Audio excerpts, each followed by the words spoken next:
Kansas Territory, May 1871. The wind kicked up dust across the empty stretch of prairie just west of Dodge City when Hattie Louden stepped off the stagecoach with a worn carpetbag in one hand and her daughter's small fingers clutched in the other. Her boots touched dry earth like it might give way beneath her. Behind her, everything burned names, memories, a past she would never speak of. Ahead, she had only the hope that no one here would ask too many questions. Her daughter, Elsie, only 6, looked up at her with eyes too solemn for her age. The girl had not spoken since they left Missouri. "Come on, baby," Hattie whispered, brushing a hand over the child's tangled dark hair. "We just need to find a place to rest." They walked toward the livery stable first, needing directions more than anything. The town was little more than dust, wooden storefronts, and men who drank too early. Hattie kept her eyes low, her shoulders squared, her grip on Elsie steady. Inside the stable, the scent of hay and horses gave her the oddest sense of safety. A man in a canvas shirt and leather gloves was brushing down a bay mare, his back to them. His shoulders were broad, his hair a tangled chestnut brown under his hat. "Excuse me," Hattie said, voice tight from travel and nerves. He turned, and his eyes met hers clear and brown, steady in a way that made her heart stutter. He looked young but not careless. Maybe 28, 30 at most. Strong jaw, sun-touched skin, and something soft in the way he looked at her. "You need help?" he asked, glancing to Elsie, then back to Hattie. "I need work," she said quickly, "and a place to stay. Just for a few days, maybe more. I can clean, cook, so." "I do not want charity." He pulled off one glove, wiped his hand on his trousers, and offered it. "Name's Porter Finch. This is my place. I keep the stables and run a few head of cattle just outside town." She hesitated, then took his hand. "Hattie Louden." "This is my daughter, Elsie." He squatted to Elsie's height. "Hi there, Elsie, you like horses?" She nodded once, clutching tighter to her mother's skirt. Porter looked back up at Hattie. "I have a small house behind the stable, 2 rooms. I live alone." "You and the girl can stay there for now." Her breath caught. "You do not even know us." "I know trouble when I see it, and I know when someone needs a hand." He stood again, his voice quiet but firm. "I ain't offering anything but a roof and work. You can take it or keep walking." Hattie swallowed, then nodded.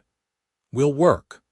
By nightfall, she had swept the house clean, boiled water for washing, and gotten Elsie into a real bed for the first time in weeks. The child had eaten stew Porter brought in and fallen asleep with her cheek against Hattie's arm. Hattie stepped out into the night, arms folded, watching the stars come out. She had no right to feel safe. But she did. Porter stood near the barn door, sharpening a blade by lantern light. He looked up when he saw her. "You settle in all right," she nodded. "More than I deserve. You do not strike me as someone who ever took more than she earned." She looked away. He did not press, just went back to his blade. "You live out here by yourself?" she asked after a moment. "Had a brother once. He died during the war. Parents passed before that. Been just me since." She glanced toward Elsie's window. "You ever wanted a family?" He paused, then slowly nodded. "I suppose I did, but wanting something does not make it show up." Hattie looked at him through the dark. "No, it does not." For the next few days, Hattie worked. She scrubbed the stable floors, mended Porter's shirts, cooked what little they had. Elsie began to speak again, in whispers at first, then more openly when she fed the horses or helped Porter collect eggs from the hens behind the house. One afternoon, Porter came back from the range with a bruised arm and a torn shirt. Hattie did not ask how. She just cleaned the cut and stitched the fabric without a word. "You are good at this," he said. "I had to be," she replied. "A woman does not get far on beauty alone." He looked at her then, not like she was pretty but like she was real, like he saw her. He said nothing, but he did not look away. That night she heard him outside, working late. She stepped onto the porch and found him fixing a broken fence post by lantern light. "I can help," she said. He shook his head. "You have done more than enough today." She stepped closer anyway, put one hand on the broken rail. "You are a good man, Porter." He looked up, mouth parting slightly. "You do not know me. I know enough." The wind rustled the grass around them. He dropped his tools and straightened close enough she could see the dust on his cheekbones. "You planning to stay long?" he asked, voice low. "I do not know," she said honestly. "I have made mistakes. There are men who would like to see me punished for them." His jaw tensed. "Did you hurt someone?" "No, I ran, I had to, for her." She did not need to explain more, he understood. "I do not care about your past," he said, "but I do care what happens next." Hattie's throat tightened. "I do not know how to start over." Porter reached out and gently touched her hand. "One day at a time." She stared at his hand, then laced her fingers with his. The gesture was simple, but it made her chest ache. Behind them, Elsie stirred in her sleep, and a coyote howled far off. But for that moment, the world felt quiet, safe. And maybe, just maybe, Hattie could believe that was enough. The first rain came 3 days later, soft as breath against the windows, soaking the earth in a slow, steady hush. Hattie stood in the lean-to behind the house, wringing out a wet apron and watching the drops slide off the eaves. Her hands were raw from scrubbing, but there was something steadying in the ache. Rain meant the dust would stay down for a while. Rain meant she wouldn't have to carry water as far. Rain meant quiet. Inside, Elsie sat on the floor near the hearth, threading dried beans onto a string, her brow furrowed in quiet focus. Porter had given her the tin of beads and beans that morning without a word, just a nod in Hattie's direction, like to say, "Let her be a child for a while." She had nodded back. That evening, a knock sounded at the front door, not loud, just 2 short raps. Hattie tensed, instinct pulling her body taut. Porter opened it, lantern in hand, revealing a man soaked to the knees and holding his hat in both hands. "Even in, Porter," the man said, water dripping from his sleeves. "Apologies for the hour." Porter stepped aside. "Come in, Levy. You look like something the creek spit up." The man entered, nodding to Hattie with a polite lift of his chin. "Ma'am." She responded with a quiet "sir" and moved to fetch a towel from the peg. Levy rubbed the back of his neck. "Just came to say we're short a pair of hands up at the north edge." One of the boys twisted his knee, breaking a colt. "Thought maybe you could spare a day." Porter set the lantern down. "I can ride out at first light. If you can bring an extra rope, we're dragging out a downed cottonwood too." Porter looked toward Hattie. "You mind keeping things steady here?" "I can manage," she said. After Levy left, Porter poured himself coffee and leaned against the counter. "He's solid, Levy. Known him since we were boys. He used to run freight before the war." She studied him. "Do you trust him?" He nodded once. "With my horse, not with my best whiskey." That made her smile, faint and quick. He caught it, and for a moment the quiet between them held something new. "You ever think about leaving Kansas?" he asked, not looking at her. "I think about quiet places," she said, "where nobody knows my name. But I don't think I'd find them." "You might," he said, "or you might make one." She looked down at her hands, still red from the wash water. "Some folks don't get to start over." He set the cup down, walked to the window, and looked out toward the barn.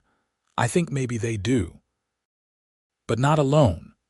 The next morning, with the sky still heavy and low, Porter saddled up before dawn and rode out without waking Elsie. Hattie watched him go from the porch, arms folded tight against the chill.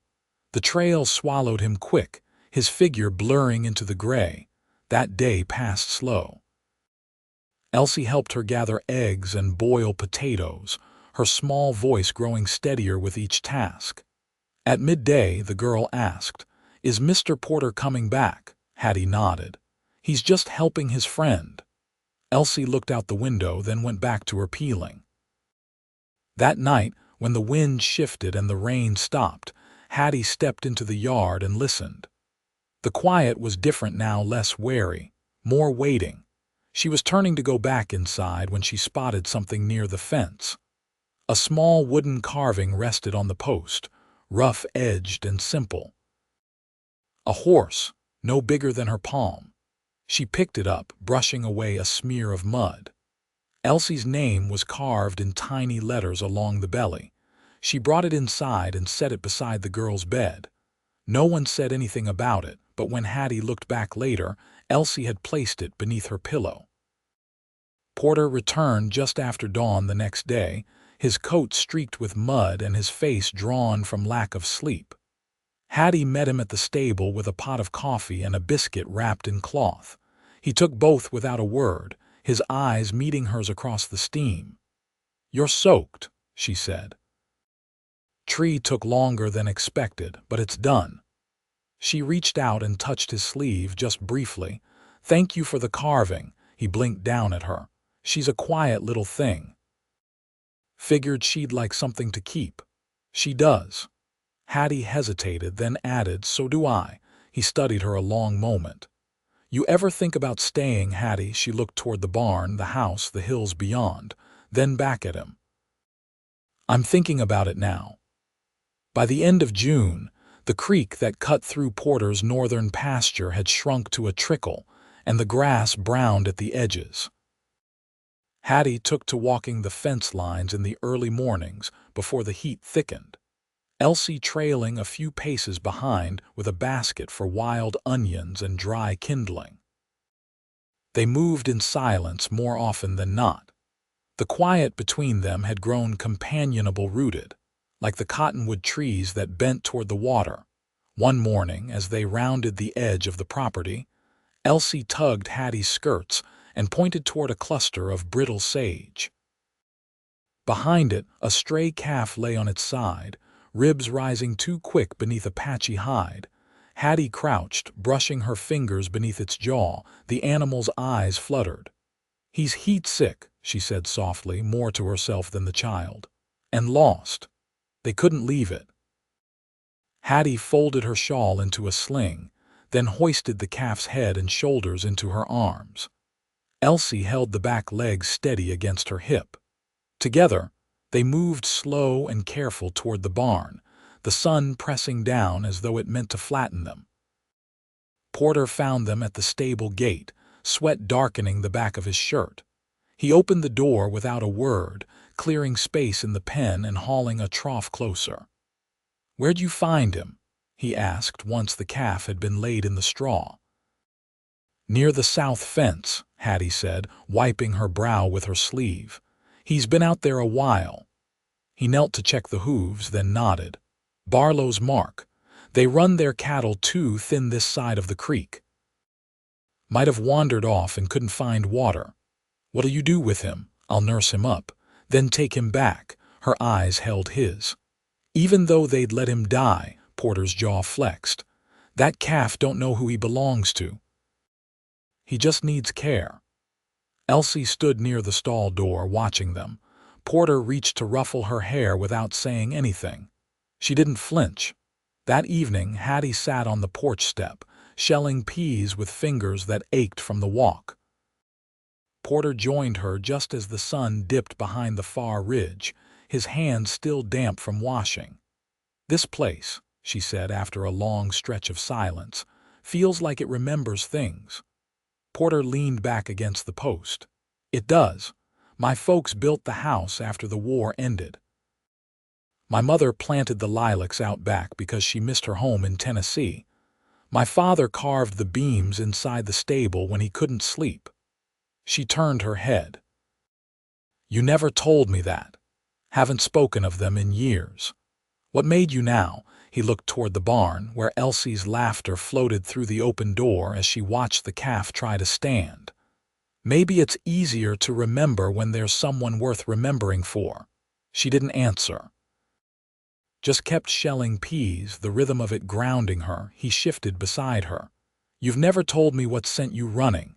She kept her eyes on her work. "Because it's ugly, and not all of it was my choice." I've seen ugly before. She stopped, setting the small tin bowl aside. I married a man who thought kindness was weakness. When he died, his brother came to collect what he thought he was owed. Porter didn't speak. He said I was part of the estate, said Elsie was too. Her voice stayed steady, but her hands clenched in her lap. I didn't wait to see if the court would agree. He sat with that a while, then, "You did what you had to." "I did." She looked at him then, something raw and unflinching in her gaze. "But I won't run again. Not from here." He reached out, brushing a loose strand of hair from her cheek. "You won't have to." The porch creaked beneath them as the evening cooled. Inside, Elsie's footsteps padded across the floorboards. She called out, asking about supper. Hattie stood, gathering the bowl. "I'll finish these." Porter caught her wrist, gentle. "Hattie," she turned. "I want you here." "Not just for now, for good." Her breath caught. "You sure?" "I've been sure since the second day, I just didn't have the words." She looked toward the small home, its edges softened in the dusk, then back at him. "I want that too." He let go of her wrist only to take her hand. There was no rush, no searching for more than what was already between them. Just the quiet certainty of two people who had come through enough to know what mattered. She leaned into his side, and they stood like that as the stars began to show, one by one, steady and unafraid. July heat settled in hard, curling the edges of leaves and drawing sweat from the back of Hattie's neck before the sun even cleared the ridge. She rose earlier now, not from habit but from want time alone before Elsie stirred, before the weight of the day gathered in her shoulders. She'd begun tending the small patch of soil behind the house, coaxing beans and squash from earth that had been resting too long. Porter had hauled in compost from the cattle pens without asking. She had thanked him with a jar of berry preserves she'd bartered for in town.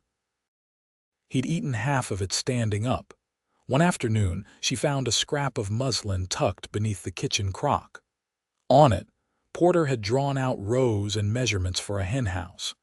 She ran her thumb over the pencil lines, her chest tight with something she didn't have a name for. That evening, she handed him a folded length of homespun she'd dyed with walnut hulls and stitched herself. "For your neck," she said. "You burn too easy." He just nodded, then tied it on without a word. Later that week, they rode out together to check the north pasture. Elsie stayed behind with Levy's wife, who'd offered to mind her with a kind of quiet grace that didn't ask too many questions. The ride was long but not difficult, the trail firm beneath their horses, the sun mellow behind a haze of high cloud. Porter broke the silence as they crested a bluff above the river bend. "I've been thinking of building a second corral, keep the green colts separate." Hattie kept her eyes on the far line of cottonwoods. "You planning to raise more stock, if there's help for it?" He glanced sideways. "I reckon I've got more hands now." She didn't answer right away. Below, the river moved slow and brown beneath the trees, and a dust devil twisted itself out of the dry grass before falling apart. Then, softly, "I never stayed anywhere longer than I had to. I know. But I want to try." "If you'll have us." He reined in, letting the gelding shift beneath him. "I want more than just shelter between us, Hattie." She didn't flinch. "So do I." His hand found hers on the saddle's edge, rough and warm. Then that settled. They rode on without saying more, but the space between them was different now, no longer shaped by caution but by promise. When they returned near dusk, Elsie came running, cheeks flushed, her skirts dusted with flour. "We baked pies," she called. "Mrs. Levy let me use the rolling pin." Hattie laughed, a sound that surprised even her. "Did you save us a slice, too?" Elsie beamed. "One's peach, but it's a little burnt." Porter lifted her onto his hip without asking. Burnt pie's still pie. Inside, the table was set with mismatched plates, and the whole house smelled faintly of cinnamon. After supper, while Elsie nodded off with her cheek on the table, Porter reached into the pocket of his coat and pulled out a small, square box wrapped in a strip of calico. He set it in front of Hattie without preamble. "Opened an account with the banker last week. Put your name with mine." She stared at the box without touching it. "Why?" "Because I want you to know this is yours too, all of it." Her fingers trembled as she untied the cloth. Inside was a simple brooch, a pressed sprig of prairie grass set under glass, ringed in brass. She held it like it might vanish. "Where did you get this?" "Mr. Jeller's daughter makes them. I told her you liked things that last." Hattie swallowed hard. "I never had a gift like this. I wanted to give you something that didn't ask anything back." She looked up at him, eyes wet. "But I want to give something back." He reached across the table, took her hand in his. "Then stay." "I will." They sat there long after the lantern burned low, her hand in his, the quiet around them full and steady. Outside, the wind shifted in the trees, carrying the scent of sage and coming rain. The wedding was quiet. A preacher rode in from Meade, a man Porter had known from cattle drives years ago, and they stood beneath the sycamore near the edge of the pasture while the wind stirred the tall grass around them. Hattie wore a pale blue dress she'd sewn by hand, the fabric pulled from an old bolt she'd bartered for with a woman who raised chickens along the South Road. Elsie stood beside her, holding a small bouquet of wild yarrow and goldenrod she'd gathered that morning, her braids tied back with ribbon. Porter didn't speak much during the ceremony, but his hand stayed wrapped around Hattie's like he meant to hold on through anything that came. When the preacher asked if he would take her for life, he nodded once, slow and certain. Hattie didn't hesitate. Her voice didn't shake. Afterward, they shared coffee and molasses cake on the porch. Levy and his wife brought pickled beans and a cured ham, and the Jeller girls brought a fiddle and played until long past dark. No toasts were made, no speeches given. But when Elsie fell asleep in Porter's lap, curled against his chest, no one missed the words. That night, when the guests had gone and the lanterns burned low, Hattie sat at the edge of the bed and unpinned her hair. Porter leaned against the doorframe, arms crossed, watching her. "Thought you might want this," he said, reaching into his coat pocket. He handed her a sheet of folded paper, the edges soft from handling. She unfolded it carefully. Inside were the deeds to the land and the house, newly notarized, both their names written in ink. She looked up, eyes wide. "I didn't ask for this. You didn't have to."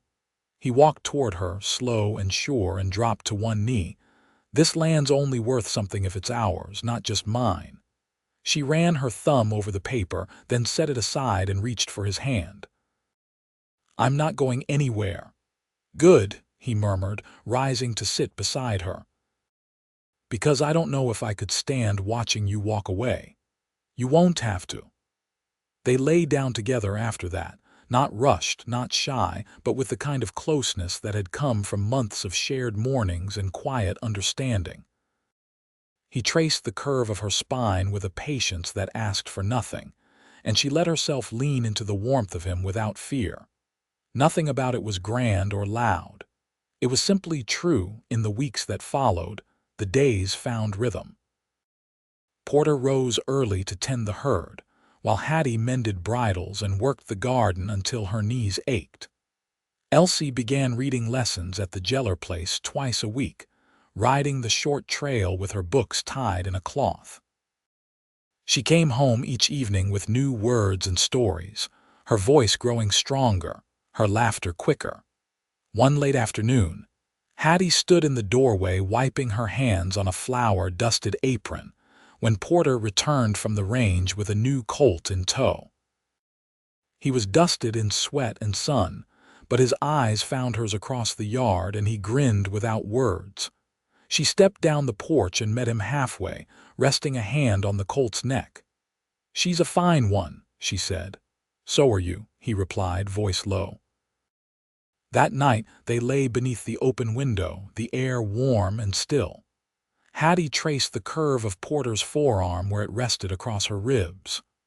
"I used to think quiet meant loneliness," she said. He turned his head. "And now it feels like peace." He kissed her shoulder, slow and tender. "That's all I ever wanted to give you." "You did," she whispered. "You gave us everything." Years passed as they do. The land changed with the seasons, green with spring shoots, gold with autumn hay, white with snow that blanketed fence posts and softened every sound. The house grew fuller, not with things but with days. Elsie ran barefoot through the pasture in summer, later learning to ride with her knees tucked high in the saddle, her braids flying behind her. She called Porter Pa without ever being told to, and when she fell from her pony and scraped her cheek, it was his arms she ran to first. Hattie never again looked over her shoulder. There was no need. The past stayed where it belonged, behind her, its grip loosened by time, and the steadiness of a man who never once asked her to explain herself again. They grew older together, but not apart. Each new wrinkle, each silver strand of hair, was met with the same quiet devotion that had built between them, not in grand moments, but in the everyday. The way he brought in her laundry before a storm, the way she left his coffee warming on the stove when he rose late, the way they touched without thinking, without needing to say anything at all. On their 10th wedding day, Porter carved a wooden frame for the first brooch he'd given her and hung it above the hearth. Hattie pressed her lips to his cheek and said, "I never dreamed I'd find home in a place like this." He looked at her, eyes soft. "You didn't find it. You made it." And he was right. They lived the rest of their days on that land, 2 rooms growing into 3, a porch swing added, a henhouse finished just before winter. There were hard years, drought and sickness, fences down by wind, but they faced them together, always together. And when the time came for long silences, they filled them with the kind of love that never had to be spoken aloud to be understood. Hattie and Porter Finch built a life that held strong. Not perfect, not simple, but true. They lived out their days side by side, full of the kind of love that doesn't fade. And when they sat hand in hand, watching the sun dip behind the prairie, they knew peace not as a promise but as something earned, something kept.